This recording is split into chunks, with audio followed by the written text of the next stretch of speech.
नमस्कार साथियों, मैं अनुष्का एक बार फिर से आप सभी का बहुत बहुत स्वागत और अभिनंदन करते हैं आपके अपने YouTube चैनल साहित्य सहपाठी में। तो साथियों, आज मैं लेकर आई हूँ UGC नेट की यूनिट 7 में लगी कहानी पिता, जो इसके लेखक ज्ञान रंजन जी हैं। तो कहानी शुरू करने से पहले आइए उनके महत्वपूर्ण बिंदुओं पर भी चर्चा कर लेते हैं, और जितनी भी महत्वपूर्ण पंक्तियां हैं उनको अंडरलाइन कर दूंगी मैं। उनका नोट्स बनाते जाइए। मैं बार बार यही कहती हूँ, जब तक आप नोट्स नहीं बनाएंगी आपको अभी तक तो याद रहेगा, महीने भर तो याद रहेगा, जैसे पेपर आएगा आप भूल जाओगे। तो इसीलिए मैं बार बार कहती हूँ कि नोट्स ज़रूर बनाते जाइएगा। तो आइए अब महत्वपूर्ण बिंदुओं पर चर्चा कर लेते हैं। तो पिता कहानी जो है ये फ्रेंड्स के इधर उधर कहानी संग्रह में संकलित है, जो 1968 में प्रकाशित हुई थी। फ्रेंड्स के इधर उधर, जिसमें कुल 12 कहानियाँ संकलित हैं। तो जो 12 कहानियाँ हैं, हम आइए उनके बारे में भी चर्चा कर लेते हैं। तो 12 कहानियाँ कौन कौन सी हैं? दीवा स्वप्नी हो गया नंबर 1 पे दीवा स्वप्नी हो गया। नंबर 2 पर खलनायिका और बारूद के फूल। नंबर 3 पे आत्महत्या। नंबर 4 पर सीमाएं। नंबर 5 पे फ्रेंड्स के इधर उधर। नंबर 6 पर शेष होते हुए। नंबर 7 पर एक नमूनों सार्थक दिन। नंबर 8 पर दिलचस्पी। नंबर 9 पर छलांग। नंबर 10 पे संबंध। नंबर 11 पर पिता है और नंबर 12 पे कला है।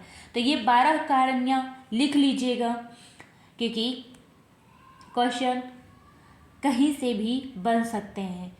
क्योंकि जो सब्जेक्टिव होता है तो उसमें इतना नहीं दिक्कत होती है, लेकिन जो ऑब्जेक्टिव होते हैं वो कहीं से भी बन जाते हैं।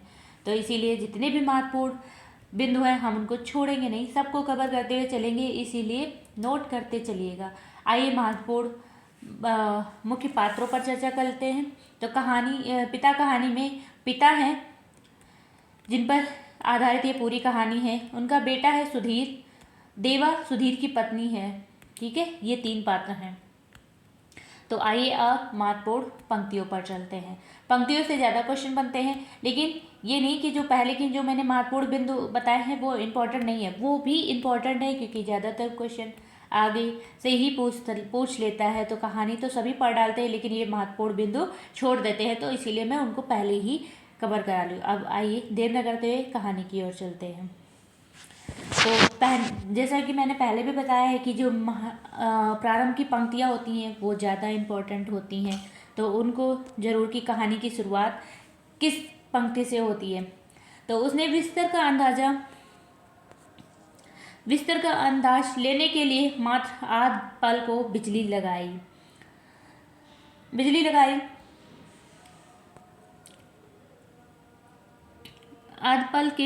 लेने के लिए मात्र आध पल के लिए बिजली जलाई। बिस्तर फर्श पर बिछे हुए थे। उसकी स्त्री ने सोते सोते ही बड़बड़ाया, आ गए, और बच्चे की तरफ करवट लेकर चुप हो गई। फिर लेट जाने पर उसे एक बड़ी डकार आती मालूम पड़ी, लेकिन उसने डकार नहीं ली। उसे लगा कि ऐसा करने से उस चुप्पी में खलबल पड़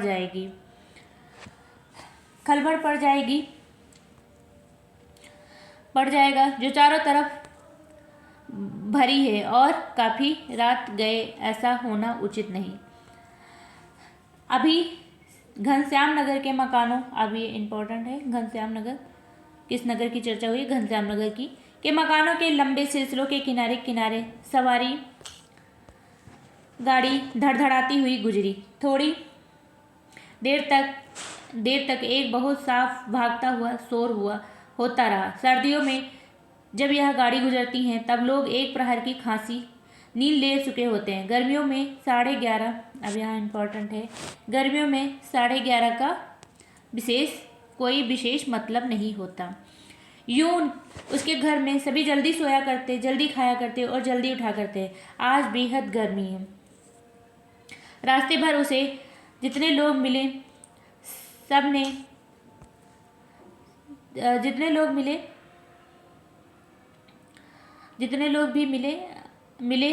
उन सब ने उससे गर्म और बेचैन कर देने वाले मौसम की बात कही।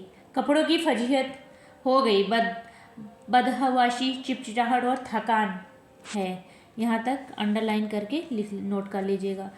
अभी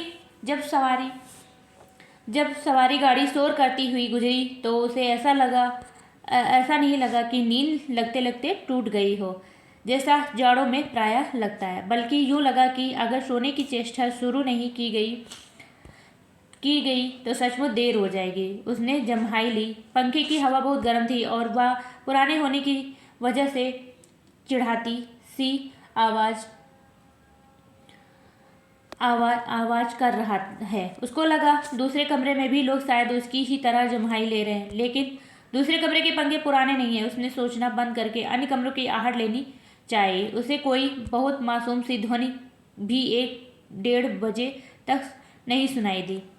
अब ये 1-1:30 बजे का जिक्र हुआ है, जो सन्नाटे में काफ़ी तेज होकर आ सकती है। तभी पिता की चारपाई बाहर चरमराई। वह किसी आहट से उठे होंगे।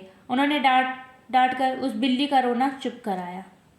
बिल्ली जब रोती है तो अक्सर उसको भगाया जाता है, चुप कराया जाता है, जो शुरू हो गया था। बिल्ली थोड़ी देर चुप रहकर फिर रोने लगी।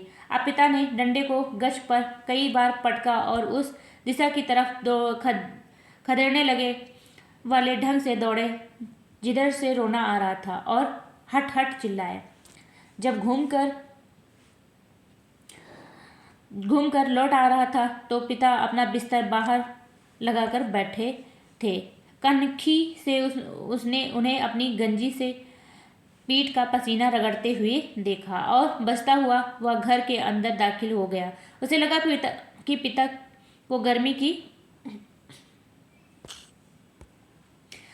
की वजह से नींद नहीं आ रही, लेकिन उसे इस स्थिति में रोष हुआ जब लोग पिता से अंदर पंखे के नीचे सोने के लिए कहा करते हैं, पर वह जरा भी नहीं सुनते। हमें क्या भोगे कष्ट।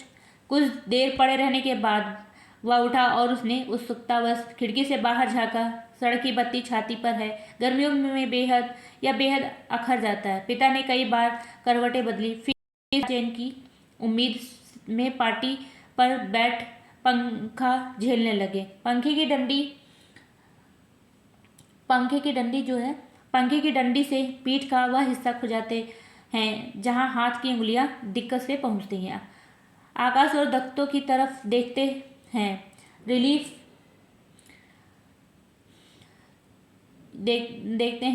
पाने की किसी बहुत हल्की उम्मीद में शिकायत उगलते हैं। बड़ी भयंकर गर्मी है।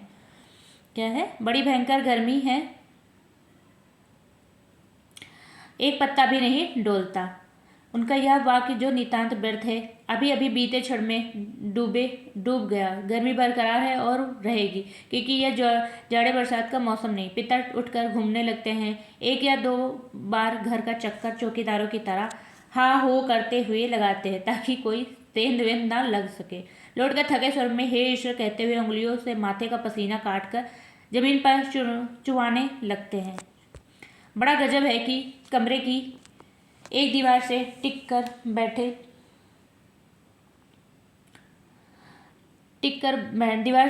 बैठे जाने पर वह काफ़ी तनाव में सोचने लगा। अंदर कमरे में पंखों के नीचे घर के सभी दूसरे लोग आराम से पसरे हैं। इस साल जो नया पेडिस्टल खरीदा गया है वह आंगन में दादी अम्मा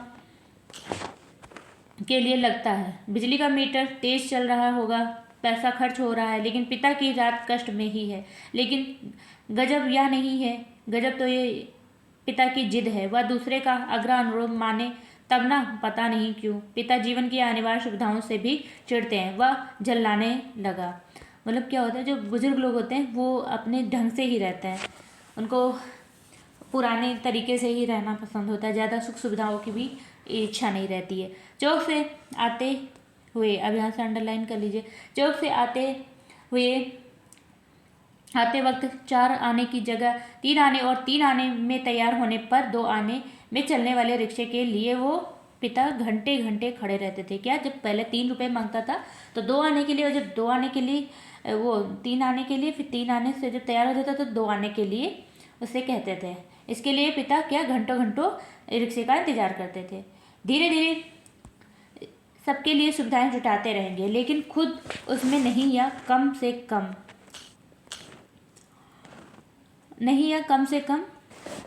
कम शामिल होंगे। पहले लोग उनकी काफ़ी चिरौरी किया करते थे। अब लोग हार गए हैं, जानने लगे हैं कि पिता के आगे किसी की नहीं चलेगी। क्या था कि पहले लोग कहते थे कि नहीं नहीं ये चीज़ ऐसे करो या ये चीज़ ले लो, लेकिन अब पता है कि पिताजी नहीं खर्च करेंगे, क्योंकि पहले के लोग ऐसे ही थे। पहले की नहीं, पिता अक्सर सबकी मतलब बच्चों की ख्वाहिशें पूरी करते रहते, लेकिन खुद कष्ट झेलते रहते हैं। तो वैसे आज तक किसी ने पिता को वॉश बेसिन में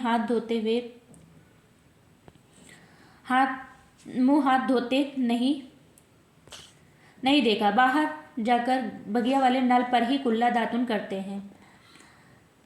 दादा भाई ने अपनी पहली तनख्वाह में गुसल खाने में उत्साह के साथ एक खूबसूरत सावर लगवाया, लेकिन पिता को अरसे से हम सब आंगन में धोती को लंगोटी की तरह बांधकर तेल चुपड़े बदन पर बल्टी बल्टी पानी डालते देखते आ रहे हैं। खुले में स्नान करेंगे, जनेऊ से छाती का पीठ का मैल काटेंगे। शुरू में दादा भाई ने सोचा कि पिता उसके द्वारा सावर लगवाने से बहुत खुश होंगे और उन्हें नई चीज़ का उत्साह होगा। पिता ने जब कोई उत्साह प्रकट नहीं किया तो दादा का भाई का मन ही मन काफ़ी नाराज हो गए। मतलब वो कोई भी सुख सुविधा का लाभ या मतलब वो एंजॉय नहीं कर रहे थे, मतलब कोई भी मतलब नहीं था वो सुख सुविधाओं से। एक दो बार उन्होंने हिम्मत करके कहा भी, आप अंदर आराम से क्यों नहीं नहाते, तब भी पिता आसानी से उसे टाल गए। लड़कों द्वारा बाजार से लाई अब यहाँ से अंडरलाइन कर, लड़कों द्वारा बाजार से लाई बिस्किटें, महंगे फल पिता कुछ भी नहीं लेते। कभी लेते भी तो बहुत नाक भौ सिकोड़कर उसके बेस्वाद होने की बात पर शुरू में ही जोर देते हुए अपनी अमावट और गजक क्या है अपनी अमावट और गजक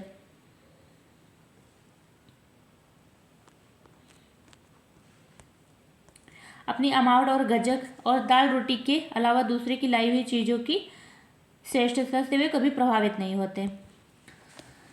वह अपना हाथ पाव जानते हैं, अपना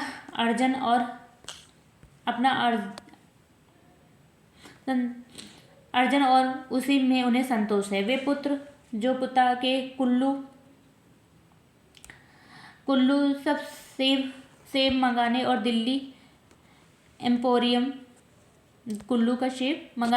एम्पोरियम से बढ़िया धोतियाँ मंगाकर उन्हें पहनाने का उत्साह रखते थे। अब तेजी से पिता विरोधी होते जा रहे हैं।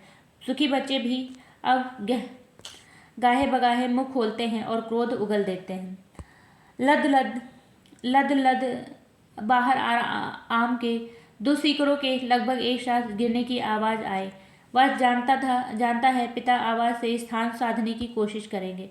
टटोलते अंधेरे में आम खोजेंगे और खाली गमले में इकट्ठा करते जाएंगे। शायद ही रात में 1-2 आम उसके चूक जाते हैं। ढूंढने पर नहीं मिलते, उनको सुबह पा जाने के संबंध में उन्हें रात भर संदेह होता रहेगा। मतलब क्या है कि पेड़ लगा हुआ आम गिरे हुए हैं तो वो ढूंढ लेते हैं।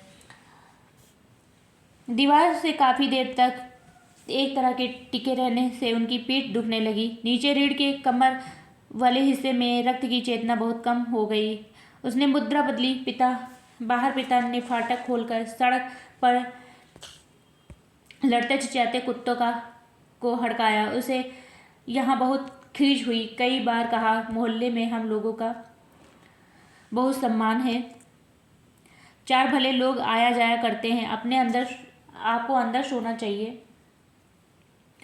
ढंग के कपड़े पहनने चाहिए और चौकीदारों की तरह रात को पहरा देना बहुत ही भद्दा लगता है। मतलब क्या थे, उनको नींद नहीं आती थी तो वो टहल लेते थे। लेकिन पिता की अड़ में कभी कोई झोल नहीं आता। उल्टा सीधा पता नहीं कहाँ किस दर्जी से कुर्ता कमीज सिलवा लेते। टेढ़ी जेब, सदरी के बटन ऊपर नीचे लगा। सभा सोसाइटी में चले जाएंगे, घर भर को बुरा लगता है। लोगों के बोलने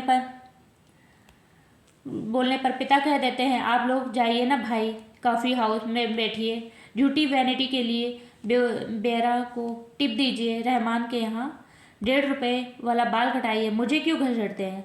लोगों का बोलना चुटकी भर में धरा रह जाता है। पिता वैसे तो चुप रहते हैं, लेकिन जब बात बहस में उन्हें खींचा जाता है तो काफ़ी करारी और हिंसात्मक बातें करते हैं। उल्टे उन्हें घेरने वाले हम भाई बहन अपराधी बन जाते हैं। कमरे से पहले एक भाई खिसकेगा, फिर दूसरा, फिर बहन और तीसरा चुपचाप। सब खीजे हारे खिसकते रहेंगे। अंदर फिर मां जाएगी और विजयी पिता कमरे में गीता पढ़ने लगेंगे या झोला लेकर बाजार सौदा लेने चले जाएंगे। अब गीता का भी उल्लेख इसमें आया है, तो गीता को अंडरलाइन कर लीजिए। होता हमेशा यही है, सब मन में तय करते हैं आगे से पिता को नहीं धरेंगे, लेकिन थोड़ा समय गुजरने के बाद फिर लोगों का मन पिता के लिए उमड़ने लगता है। लोग मौका ढूंढने लगते हैं पिता को किसी प्रकार अपने साथ सुविधाओं में थोड़ा बहुत शामिल कर सकें, पर ऐसा नहीं हो पाता। वह सोचने लगा, भूखे के सामने खाते समय होने वाली व्यथा सरीखी किसी स्थिति में हम रहा करते हैं। यद्यपि अपना खाना हम कभी स्थगित नहीं करते, फिर भी पिता की असंतृप्ति के कारण व्याकुल और अधीर तो है ही। विचित्र है, वह सोचते हुए उठा। कमरे में घूमने या सिगरेट पी सकने की सुविधा नहीं है, अन्यथा वह वैसे ही करता। उसने सो जाने की इच्छा की और अपने को असहाय पाया। शायद नींद नहीं आ सकी, यह ख्याल उसे घबराने लगा। पिता अद्भुत और विचित्र, यह बात वह भूल नहीं सका। पिछले जाड़ों में वह अपने लोभ को कुचलकर बेमुश्किल एक कोट का बेहतरीन कपड़ा पिता के लिए लाया। क्या लाया? एक कोट का कपड़ा ले आया। पहले तो वह उसे लेने को तैयार नहीं हुए, लेकिन माँ के काफ़ी फुड़कने से राजी हो गए और उसी खुलदाबाद के किसी लपटू मुल्ला दर्जी के यहाँ सिलाने चल दिए। सुधीर ने कहा, कपड़ा कीमती है, चलिए एक अच्छी जगह पे आपका नाम दिलवा दूँ।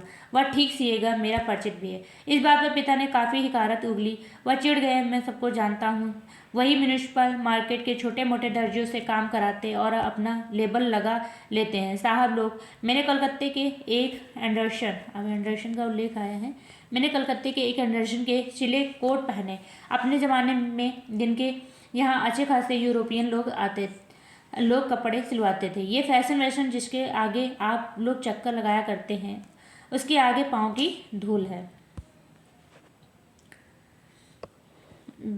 मुझे व्यर्थ पैसा खर्च करना।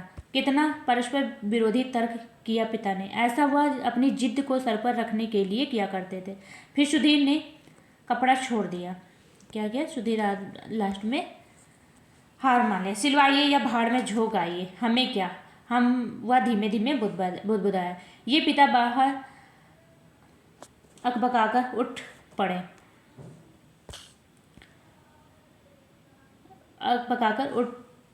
शायद थोड़ी देर पहले जो आम बगीचे में गिरा था, उसकी आवाज़ ऐसे अब सुनाई पड़ी हो। अब वह खिड़की के बाहर देखने लगा। किंचित टिका सा पीठ के पसीने से बनियान चिपक गई। बेहद घुटती हुई गर्मी उसका मथा जाता है। बीवी बड़ी आराम से सो रही है, उसे कुछ पता नहीं। शायद पिता की खाट खाली थी, वह गिरा आम टटोलने के लिए बगिया में घुसे होंगे। पिता कितने विचित्र हैं। लंबे समय से वह केवल 2 ही ग्रंथ पढ़ते चले आ रहे, यंत्रवत निम्नवत, रामायण और गीता। कौन कौन से ग्रंथ? रामायण और गीता। लंबे 35 वर्षों के अखंड केवल रामायण और गीता। उसके पहले युवा काल में जो कुछ जितना कुछ पढ़ा हो उन्होंने, उसे कभी भयावह और सम्मानजनक और कभी झूठ लगता है। यह देख सोचकर कि कोई व्यक्ति केवल 2 पुस्तक में ही जिंदगी के 35 वर्ष काट सकता है और कैसे काट सकता है। तभी उसका बच्चा कुनमुनाकर रोने लगा। उसने तपाक से खिड़की छोड़ी और अपने बिस्तर पर झूठमूठ सो गया। ऐसा ना हो कि देवा बच्चे के रोने से उठ पड़े और उसे संदिग्धावस्था में देख बहुत से बेकार प्रश्नों द्वारा हलकान करना शुरू कर दे। देवा बच्चे के मुंह में स्तन देर पहले ही सी बेखबर हो गई। वह खुद बिस्तरे पर सोता मालूम पड़कर भी जागता रहा। स्तन चूसने की चप आवाज़ आती रही और थोड़ी देर बाद बंद हो गई। उसने तय किया कि वह देवा के बारे में ही कुछ सोचे अथवा उसके शरीर को छूता रहे। उसने देवा के कूल्हे पर हाथ रख दिया, लेकिन उसे तनिक भी उत्तेजना अपने अंदर महसूस नहीं हुई। उसने थोड़ी देर उत्तेजना की प्रतीक्षा की। अपनी इस हरकत से ऊब होने लगी और मन भी लांछित होने लगा।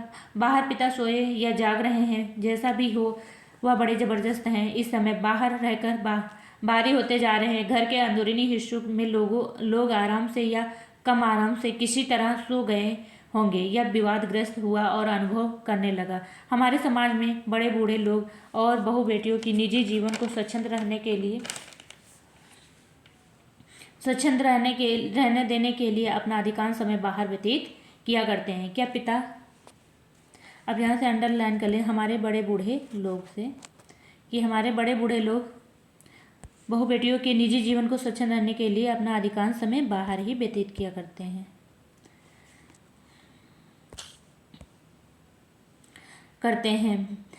क्या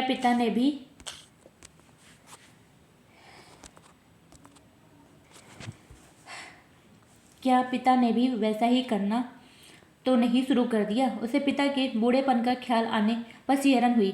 फिर उसने दृढ़ता से सोचा, पिता अभी बूढ़े नहीं हुए हैं, उन्हें प्रतिक्षण हमारे साथ साथ जीवित रहना चाहिए। भरसक पुरानी जीवन व्यवस्था कितनी कठोर थी। उसके मस्तिष्क में एक बिछाव आ गया। विशाल स्वरूप पर था। उसे आंखों में हल्का जल लगने लगा। अगर कोई युद्ध न होता और पिता पुत्रों के बीच, तो वह उन्हें जबरन खींच के नीचे लाकर सुला देता। लेकिन उसे लगा कि उसका युवापन, अब यहाँ से अंडरलाइन कर लीजिएगा, कि उसका युवापन एक प्रतिष्ठा की जिद कहीं चुराए बैठा है। वह इस प्रतिष्ठा के आगे कभी बहुत मजबूर कमजोर हो जाता है और उसे भुगत भी रहा है। यहाँ तक अंडरलाइन कर दिया है। दरअसल उसका जी अक्सर चिल्ला उठने को हुआ है, पिता तुम हमारा निषेध करते हो, तुम ढोंगी हो, अहंकारी, वज्र अहंकारी। लेकिन वह कभी चिल्लाया नहीं। उसका चिल्ला सकना मुमकिन भी नहीं था। वह अनुभव करता उसके सामने जिंदगी पड़ी है और पिता पर इस तरह चिल्लाने में उसका नुकसान हो जाता। उसको लगा पिता लगातार विजयी हैं, कठोर हैं, तो क्या उन्होंने पुत्रों के सामने अपने को कभी पसारा नहीं। लगता है दीवारों पर भी पसीना चुहा आया है। खुद को छुरा भोंक देने या दीवार पर सिर पटकने या सोती बीवी के साथ पार्श्विक हो जाने का ढोंग सोने के बाद भी गर्मी की बेचैनी नहीं कटी। उसने ईश्वर को बुदबुदाना चाहा, लेकिन वैसा नहीं किया। केवल हल्के हाथों के पंजों से सिर के बालों को दबोच कर वह रह गया। मौसम की गर्मी से कहीं अधिक प्रबल पिता है। उसके सामने एक घटना मजबूती से टंग गई। उसने घटना को मन में दोहराया। अब क्या है, वायुसेना में नौकरी करने वाला उसका कप्तान भाई, यहाँ से अंडरलाइन कर लीजिएगा, कप्तान भाई बहन के यूनिवर्सिटी के खर्चे के लिए 2 वर्ष तक 50 रुपये भेजता रहा। एक बार आकाशात्मक कप्तान भाई होली के अवकाश मनाने घर आ गया। पिता ने उसके हाथ में उसके नाम की 1200 रुपये की एक पासबुक थमा दी। यहाँ तक अंडरलाइन कर लीजिएगा। सबको यह बड़ा आकस्मिक लगा। कप्तान भाई को हैरत हुई और हल्की खुशी भी कि एकाएक काफ़ी रुपए मिल गए। लेकिन इस बात से उसे दुख और पराजय का भी भान हुआ। उसने अपने को छोटा महसूस किया। 2 वर्ष तक बहन के लिए उसने जो थोड़ा बहुत किया, वह सब एक पल में घटकर नगण्य हो गया। फिर भी वह अनुभव कर रहा था, कप्तान भाई ज़्यादा सोचते नहीं, खिलाड़ी तबीयत के हैं, यान की तरह चुटकी में धरती छोड़ देते हैं। कितने मस्त हैं कप्तान भाई। उसे लगा कि पिता एक बुलंद भीमकाय दरवाजे की तरह खड़े हैं, जिससे टकरा कर हम सब निहायत पिद्दी और दयनीय होते जा रहे हैं। इस घटना को याद करके और पिता के प्रति खिन्न हो जाने पर भी उसने चाहा कि वह खिड़की से पिता को अंदर आकर सो जाने के लिए आग्रहपूर्वक कहे, लेकिन वह ऐसा नहीं कर सका। वह असंतोष और सहानुभूति दोनों के बीच असंतुलित भटकता रहा। न लोको सेट से उड़ती इंजनों की संटिंग ध्वनि, न कंक्रीट की ग्रैंड ट्रक पर से होकर आती घूमनगंज की और इक्को के घोड़े की टापुर, न झगड़ते कुत्ते की नोक भाग। बस कहीं उल्लू एक गति, एक वजन और विभत्सता से बोल रही है। रात में शहर का आभास कुछ पल के लिए मर सा गया। उसको उम्मीद हुई कि किसी भी समय दूर या पास से कोई आवाज़ अकस्मात आएगी। घड़ी टनटना जाएगी या किसी दौड़ती हुई ट्रक का तेज लंबा हॉर्न बज उठेगा और शहर का मरा हुआ आभास पुनः जीवित हो जाएगा। पूरा शहर कभी नहीं सोता, मरता। बहुत से सोते हुए जान पड़ने वाले संक्षिप्त ध्वनियों के साथ या लगभग ध्वनिहीनता के साथ बीच जगे होते हैं। रात काफ़ी बीत चुकी है और उस समय यह सब सोचना सिवाय सोने के कितना निरर्थक है। शायद पिता औंध गए हैं। करवट बदलने से उत्पन्न होने वाली खाट की चरमराहट, आम टटोलते समय सूखी अधसूखी पत्तियों के कुचलने की आवाज़, लाठी की पटक, मकान के फेरे के वक्त की खांस खंखार, कुत्ते बिल्लियों को हड़काना, कुछ सुन नहीं पड़ रहा है। इस विचार से कि पिता सो गए होंगे उसे परम शांति मिली और लगा कि अब वह भी सो सकेगा। शीघ्र नींद आने के लिए उसने टकी बांधकर पंखे की तरफ देखना शुरू किया। गर्म हवा के बावजूद दिन भर की व्यर्थ थकान, सोच विचार से पस्त हो जाने की वजह से वह नींद में चित्त हो गया। थोड़े समय उपरांत वह एकाएक उचक कर उठ बैठा। उसने चारों तरफ कुछ देख पाने के लिए कुछ क्षणों तक गड़े हुए अंधेरे को घूरा। बहुत हुआ यह कि उसे शरीर में एकाएक बहुत गर्मी सी लगी थी और अजीब सी सरसराहट हुई। शायद पसीने में भीगी टांग पत्नी के बदन से छू गई थी। मुंह में बुरा सा स्वाद आ गया।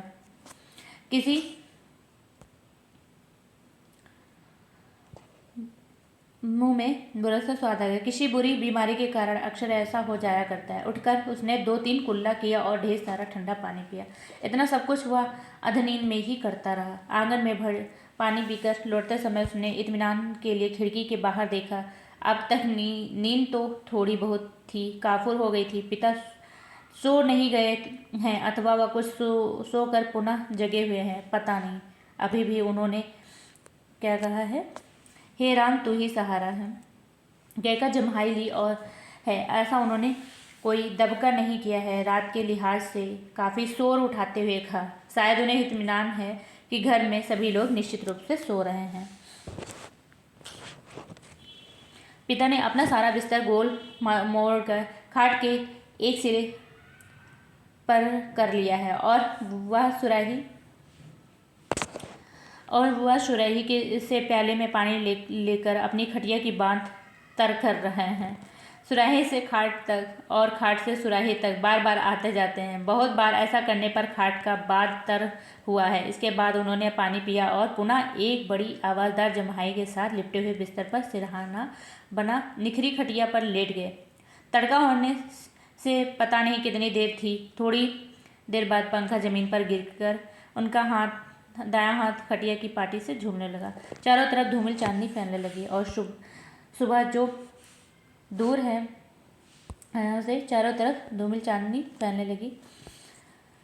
सुबह जो दूर है के भ्रम में पश्चिम से पूर्व की ओर कावे काव करते उड़ रहे हैं। वह खिड़की से उठकर बिस्तरे पर आया। अंदर हवा वैसी ही लू की तरह गर्म है। दूसरे कमरे स्तब्ध हैं। पता नहीं बाहर भी उमस और बेचैनी होगी। वह जागते हुए सोचने लगा, अब पिता निश्चित रूप से सो गए हैं शायद। तो यहीं पर इस कहानी का अंत होता है। मिलते हैं अगले वीडियो में, तब तक के लिए नमस्कार।